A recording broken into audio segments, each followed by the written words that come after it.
problem has not been effort, it's been uncertainty. And this is just one tool that we're developing to help close that uncertainty gap.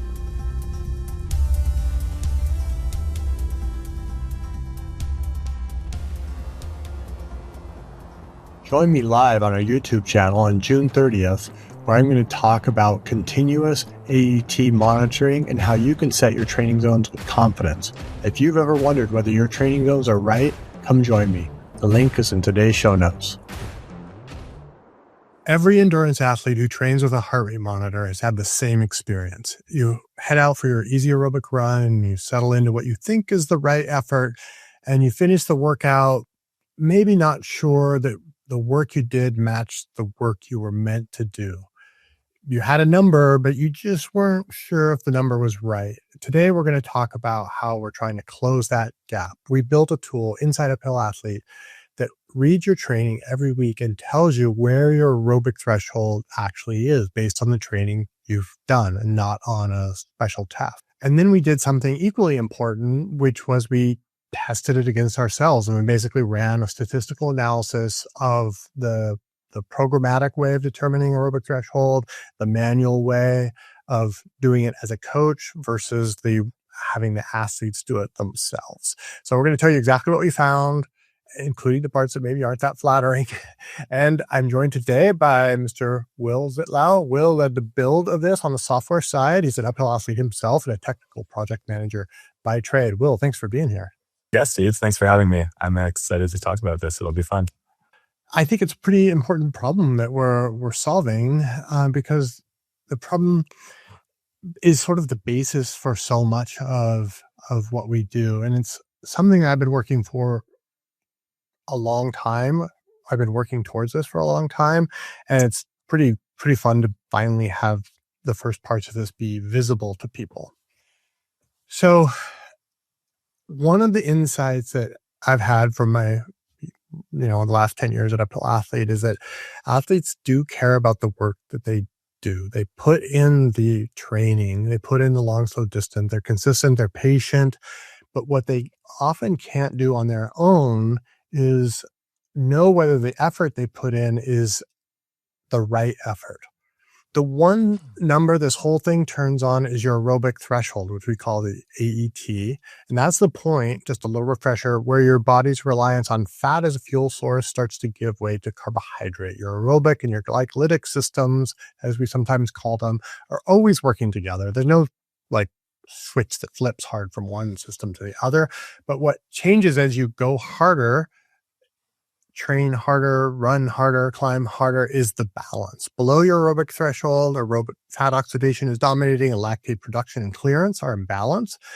And when you're training in that zone, you're building the adaptations that make this long, slow endurance possible. If you go into the glycolytic or into the carbohydrate burning, where the carbohydrate has taken over as the dominant fuel source, lactate starts to outpace the clearance and the fatigue starts to build faster than it did at a lower heart rate. So here's the problem we set out to solve.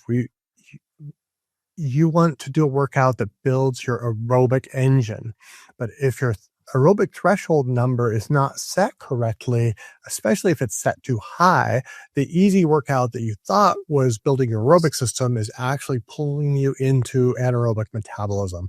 And so you're actually stimulating your body in a different way. And that has a different recovery cost. And you didn't train the part of your physiology you intended to, that you believe you did. And that whole system is off balance because of this one fundamental miscalculation. So the problem isn't effort, it's this uncertainty. And we've solved this in the past with lab testing, aerobic heart rate drift tests, like the MAF system, that was developed by Phil Maffetone that we've had here on the podcast. And for years, I've been wondering if there's a better way to solve this. And you helped me to do that. Yeah. And I mean, echoing what you said, I think, so everyone kind of knows upper zone 2 is maybe an approximation that people use for that. But depending on how often you're also updating your heart rate zones in whatever health metrics platform you're using, that can be out of date. And like you said, it's super important to nail because you want to get that aerobic, especially if you've um, subscribed to the uphill athlete like training methodology. You all know that you're spending a lot of time in those lower zones. And so you want to make sure that you're actually doing that accurately. And so this is kind of where that problem came up is like, how do we close the gap on that uncertainty? Yeah, and I think it's important to pause there for a moment and say it doesn't matter in a way if you're using RPE or if you're using strict zone based training. You still need to figure out at what exertion level you're running aerobic and what you're running when you start to become more glycolytic or more anaerobic. And again, it's a continuum. It's not a black and white situation. And so this was the gap that, as a coach, I had for a long time filled by simply going into athletes' training files and looking at places where they are aerobic and just extrapolating their aerobic thresholds from workouts as they go. Because as you said, like the aerobic threshold changes over time. As you get fitter, the heart rate or that goes up. This is where RPE actually really shines, is your RPE doesn't change. It still feels like you're running at an RPE of 2 or 3, but you're going faster because your heart is beating faster and your aerobic metabolism is. So that's one of the advantages of that system. With having to avoid the aerobic threshold test that you do by going and running around a track, then figuring out your pace versus heart rate and whether that's decoupled or not. Then for each of those tests, you have to taper a little bit, you need to fuel properly, you need to have a good day, you need to be in a particular environment, and then you need to, do it again every 6 or 8 weeks to change it. And so this is going to kind of take care of all that and make all that a thing of the past. Will, I want to turn this over to you. You're an athlete in the system, not just the person who helped build it. Before any of this existed, what was this uncertainty actually like for you? Totally. This definitely hits home. Last summer, I was training for my first 100 miler. So a lot of time in zone 1 and 2. And as a part of that, I had the opportunity to hike the GR5 across the Alps with my partner, which was awesome. Hiking with a heavy pack, lots of like lower zone 1 and 2 work, I'd say. But, that was a month, couple 100 kilometers, 30,000 meters of vert. And I came out of that trip with a lot more fitness than I came into it. And that's kind of right where my big volume weeks started to build. And to be honest, I was kind of just guessing, like back to having to do these controlled tests. I had an idea of where my AeT was, but to be honest, I was just going off of RPE and kind of just winging it for those big volume weeks. So having something like this that I could have checked and seen that progression would have been awesome to then hit that transition, because sometimes you do those really big build periods and you come out of it and you feel you have a lot more fitness, but you don't actually know how that translates. Yeah, I think that this is spot on. The problem isn't that people aren't doing the training. The problem is that people are uncertain whether or not they're training at the right intensities. And that's what we're trying to help them fix.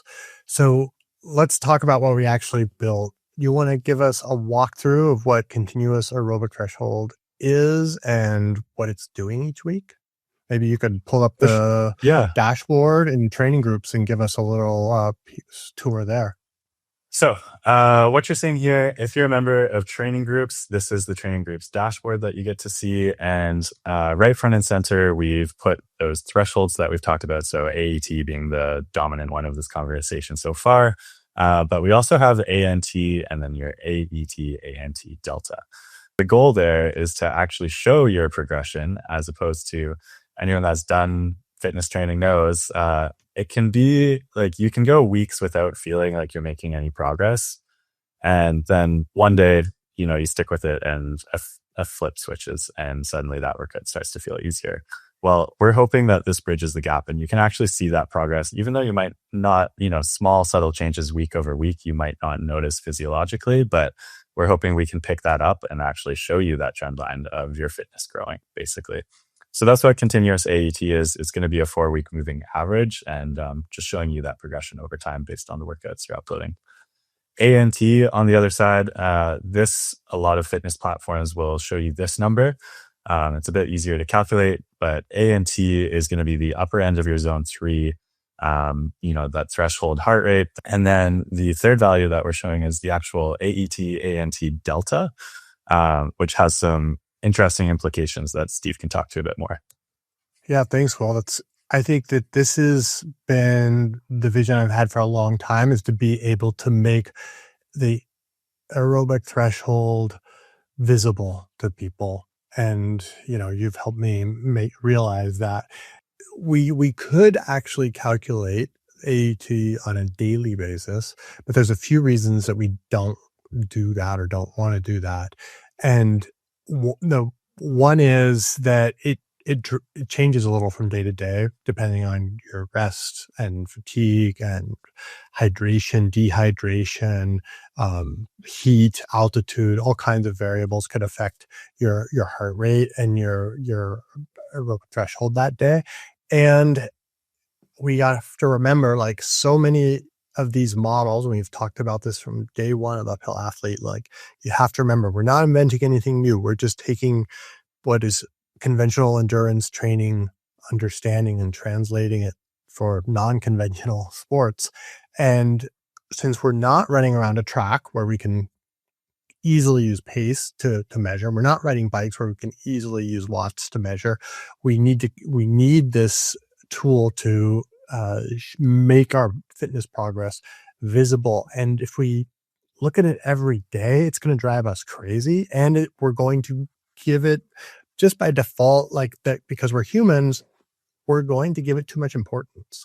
So we need it to be a little bit fuzzier on purpose, so that we're not like over obsessing about the number and how it's changing from day to day or whatever, because it's not the reality of how our bodies behave and react and respond to training.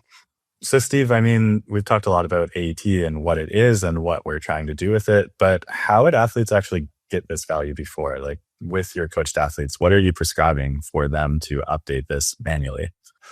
Well, with some athletes will go and do a test in a lab. That's still going to be the best. We're not replacing that accuracy, but in a way we're doing that on purpose. I want to make that point. What we want is like a field test, and the going out and doing the heart rate drift test, while it works and it's good and you can still do it, what we found was when people were doing, we're going to talk about the statistics in a minute, but this is really interesting. In training groups, people use the heart rate drift test, and then they set their own zones. They set their own training zones from that. I went in and hand calculated, I think is the best word, hand calculated training zones for people, and including looking at their heart rate drift tests. And in my experience, they were consistently 4 to 6 beats too high for what they decided their top of zone 2 was. And so this points out the problem that it's just hard and it's just complicated to do, and it's not easy.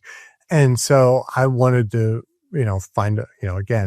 find another way to do this, to make this less difficult. If you've been wondering whether one-on-one coaching is the right next step for your training, this is the month to find out. Sign up for coaching and receive a free 30-minute call with one of our specialists. Visit uphillathlete.com to learn more. Now, back to that show. I think the important thing to talk about is just how we validated this. Once we developed this algorithm and we needed to test it, what did that actually look like in the validation process? Steve, I know you did a lot of manual calculations on your end, so maybe just run everyone through how we actually validated our work. It's a great question. There's a pretty long history that I won't get into. I'm happy to tell people if they're ever interested, but I just don't think people are interested. It took us I've been working on this for almost 2 years from now. And so before you came on the scene, I've been working on this for a year and had like the calculation piece sort of figured out using a bunch of our athlete data and figuring out like basically a way to calculate this and what the filters are and different things like that. But I wanted to figure out a way to replicate how I would score athletes if I sat down with their data myself. So again, to the point about the lab testing, there is lab testing. There's ventilatory threshold work that we've talked about, especially in training for the new alpinism, like the first ventilatory threshold, like being able to speak while you train and so on. There's well-run field tests like the heart rate drift test. It can all give you good data, but coach judgment is the closest thing we have to what the athlete is actually experiencing. And so that's what I wanted to test it against, was the actual coach judgment. Yeah, once we had this in place, we pulled the training data for 128 of the training group's athletes and ran this continuous AeT against 6 months of that data. Steve then sat down with 65 of those files and hand scored them in a blind test. So he didn't actually know any of the scoring coming into it. He was just provided with the data and does what a coach does, and validated his own AeT approximation based on what he was seeing. And I think it's important to make a couple points. One, I didn't do all of them because it just takes a really long time. And we got to about halfway through the data, and statistically we had enough to make this work. And there is some learnings in there that we'll talk about in a second. I again want to say that the hand scoring is a better yardstick, in my opinion, than a laboratory number, not because it's more accurate, because it's more like timely. Because the problem with unless you're a professional athlete, you're not going to be able to get lab tested every week or every 2 weeks or every month. That's just unrealistic. So we want to keep this based in the lived reality of being an athlete and being an uphill athlete. Let me want to talk about the numbers a little bit, and we'll link to the blog that I wrote about this, and people that want to can go and see the actual data and all the math behind this. And of the 65 athletes that I hand scored, the average difference between the tools number and the number that I chose was 1/10 of a beat per athlete. So, that means that if the average, so that did almost zero, like it was basically the same as what I scored on average. So as a group, the tool isn't running systematically high or running low. On average, it's centered right on top of where a coach lands. But there's an important caveat here, and I want to be transparent about this. Not all the data is equal. Some of the data was actually quite poor. Some of it was pretty good, and some of it was high quality data. And so what I ended up having to do, and I didn't foresee this, but it just became a natural part of the process, is I ranked each athlete if they had low, medium, or high quality data. And then when we split the athletes out according to how clean or how high quality or well recorded is another way to put it, and well organized their data is, there was a couple different stories that came out. For the 34 athletes whose data was clean enough for me to score with a very high confidence, and I scored their data was clean and really good, the tool read 2 heart rate beats lower than my number. So if I had said the aerobic threshold was 130, the tool would have said 128 on average for those 34. For the 17 athletes whose data was sparse, or the poor quality data, the tool read about 6 beats per minute higher than mine, which kind of makes sense that, the formulaic approach, when the data is a little more variable, let's say, it doesn't produce as good of a result. So garbage in, garbage out. And of course, the sort of mixed data athletes were in between. People can see that. But on average, those two errors sort of cancel out. But for an individual athlete, they don't. And I think that the direction of this matters. And we've also seen this in reality.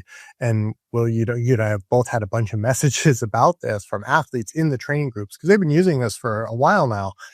As when you get to actual athletes, the people who have, let's say, clean data, they're recording it, they're marking everything correctly, they're using either a chest strap or an armband, or if they're using a wrist-based monitor, they're getting good readings from it. Not everybody does. If they're following these basic good data hygiene protocols, they're getting pretty good results.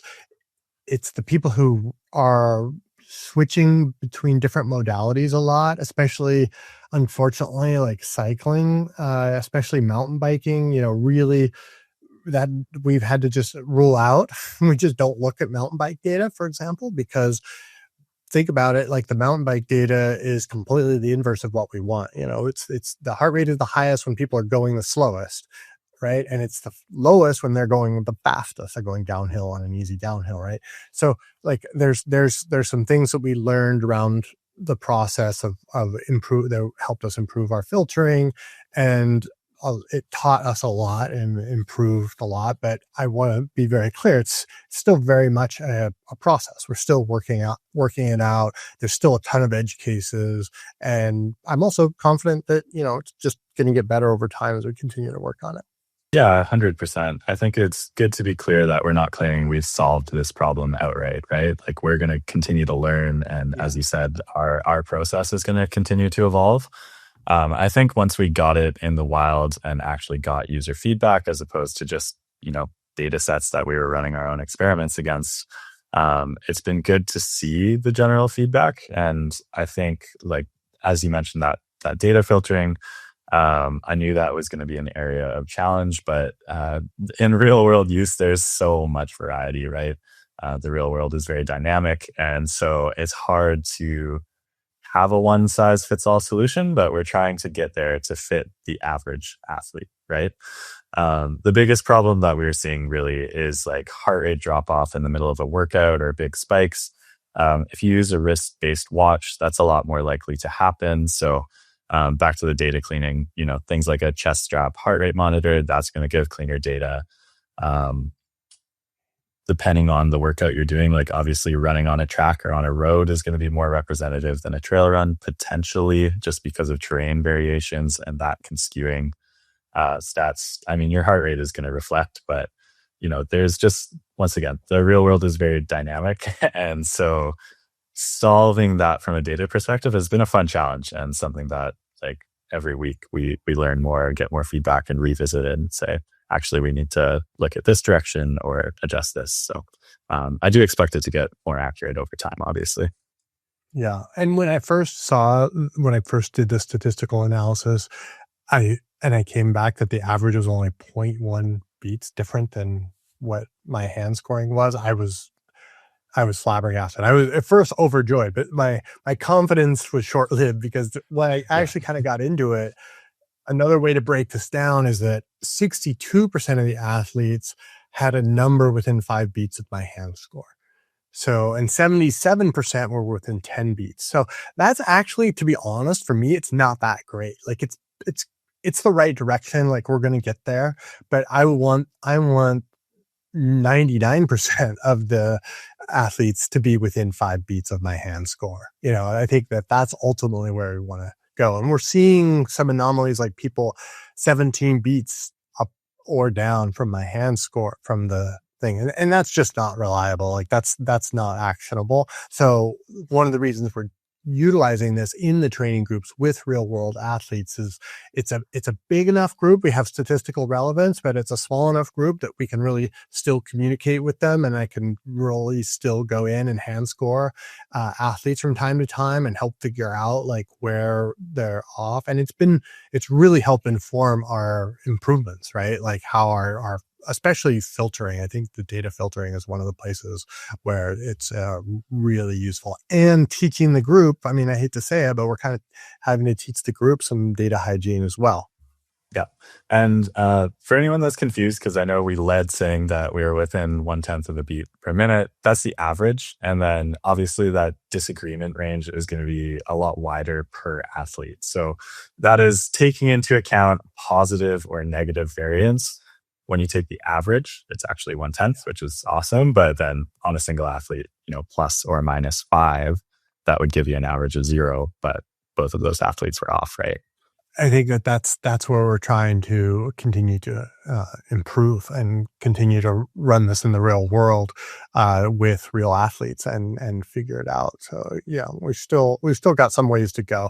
I think it's we've had a really great response from the training group athletes. They're really engaged with it, and several of them are really truly geeking out with us, right, on the Yeah. data and how to filter it and how to calculate it, all that stuff. And that's been really fun. But we're going to get there, and we've actually like made huge improvements in a really short time. So I'm pretty excited about it.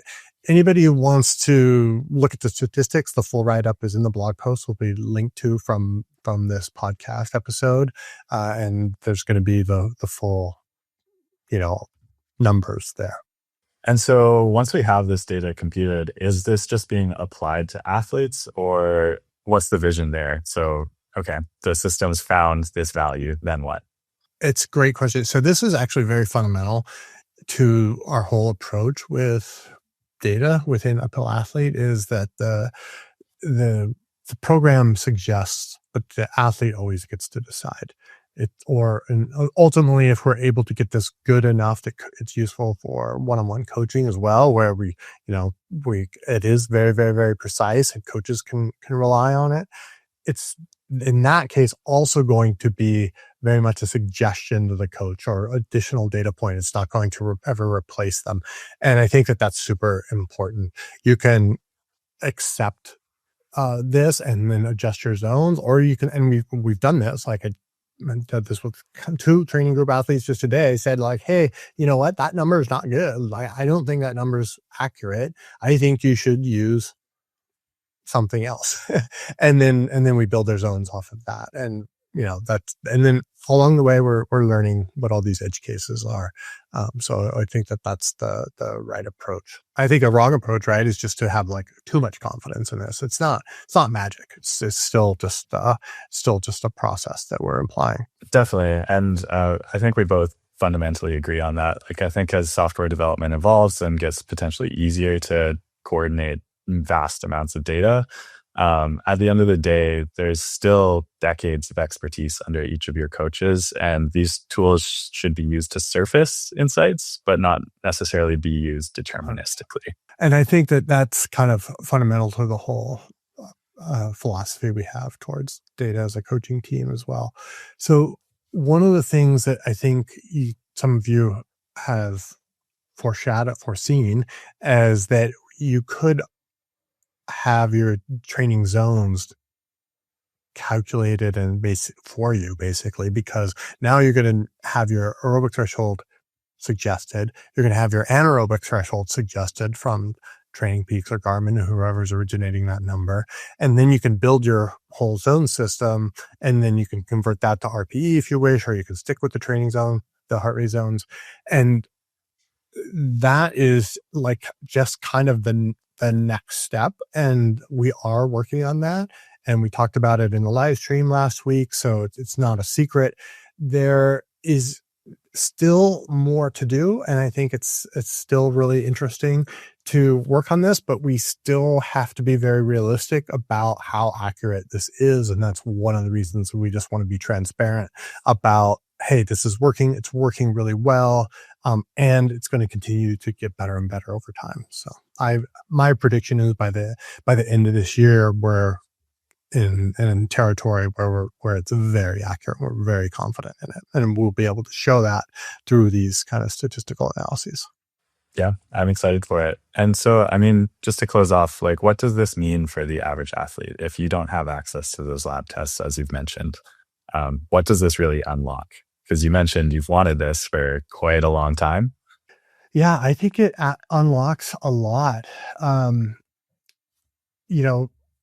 Once we have continuous aerobic threshold suggesting to you every week what your AeT is, you can adjust your zones. You can, it'll suggest, and you could adjust your new zone 2, and you could trade that way. It's important to understand that at the end of the day, when you go into a training block, let's take a week, for example, what you're trying to do most weeks, except for the recovery periods, you're trying to sort of embarrass your system and just a little bit, just enough to show it like, hey, you can't quite do this. This is what I want you to do. And so by having continually updated aerobic thresholds, you're more able to kind of be nudging that up, that aerobic threshold up, and just embarrass your system, so to speak, just a little bit more every week. So you're going to actually just be more effective in your training. And then you're going to have this sort of visual tracker of your aerobic development. You could see, because this doesn't happen from day to day. And it's not like strength training where you can notice that you can lift 5 pounds more this week than you did last week or last month. It takes longer and it's harder to see. So making this visible, I think, is going to be really, really important. And I think that if we zoom out on that, this feature is just kind of one visible piece of what's going to become a visible larger arc, where we're trying to scale clear science-based human coaching to more athletes than one-on-one coaching can reach without diluting the one-on-one coaching. And there's sort of 3 layers to the system, as in my vision. One is the coaching, the high touch, the one-on-one, where it's like a one-to-one relationship in terms of determining what is best for a given athlete, that given day, that given week, that given training cycle, and versus a kind of a one-to-many system, which is what we have in training groups.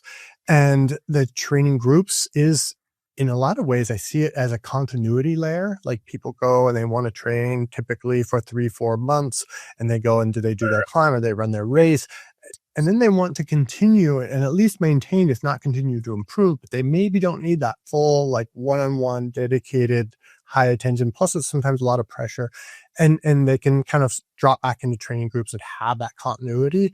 And then we're building a tool we call Maria, which is what I think of as the connective intelligence layer that supports all of that and helps us understand what athletes need and when they need it, and helps the coaches to better support our athletes. And it holds together kind of the uphill athlete methodology. It holds the context of training, and it's always in a proposal role. It's never in a deciding role.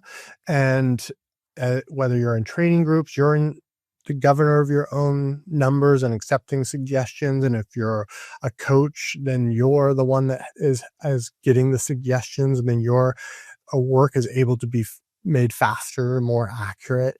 And I think that the principle under all of this is that, just as what we've always done with training, as we get new tools, those better tools should make us better athletes and better coaches, help us scale human expertise, help us protect that kind of one-on-one relationship, that mentorship that happens, and just, provide more structure with less uncertainty for more people. 100%. I think it's a really exciting time to be an athlete right now, actually, with all the new tools and data that we have access to these days. Yeah. Yeah. And I'm so grateful. I just want to say I'm so grateful for the training group athletes, because they are so, I was a little hesitant. It was like, oh man, they're going to feel like guinea pigs or whatever. It's been the opposite. They feel like they're on the cutting edge of something really exciting, and they're fired up and they're really contributing. And if it wasn't for them out in the field doing their workouts every day, and adjusting their training zones, in some cases every week, as their aerobic threshold changes and they continue to progress, like, we wouldn't have this laboratory in which to build this. So it's really grateful for them. 100%. I know it's only been a couple of months, but the community you've built working alongside them has been awesome. Everyone's just been so great to deal with and talk to. So it's pretty cool. Yeah. Oh, thanks. I appreciate all of them. So any training group members listening, hats off to you guys. So if there's one thing that kind of captures all this that I just want to close on, it's this: one of the key things I keep coming back to is the problem has not been effort. It's been uncertainty. And this is just one tool that we're developing to help close that uncertainty gap. And we want to also be transparent. We want to show our work while we do it. So again, the full analysis with all the numbers and all the parts, including those that are not so flattering, are on the blog. We'll link to it in the show notes. If you want to see the dashboard yourself live. We're doing a live walkthrough on YouTube on June 30th, which is 7 days after this will drop. And we can show you then. And if not, come join us in training groups. We'll have a sign up link here in the show notes. It's a really dynamic community, and we're just making it better basically every week at this point. So, hey, Will, thank you so much for all your work on this. I couldn't have brought this to life without you, that's for sure. Yeah, thanks, Steve. More to come. Thank you, everyone.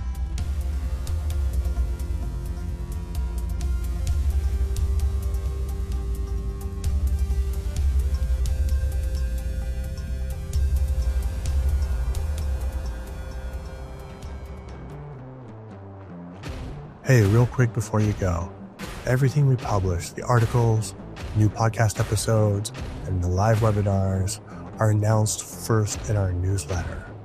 You can elect to receive between 1 and 3 newsletters a month. They're written by myself and the coaching team. And if you want them, sign up at uphillathlete.com.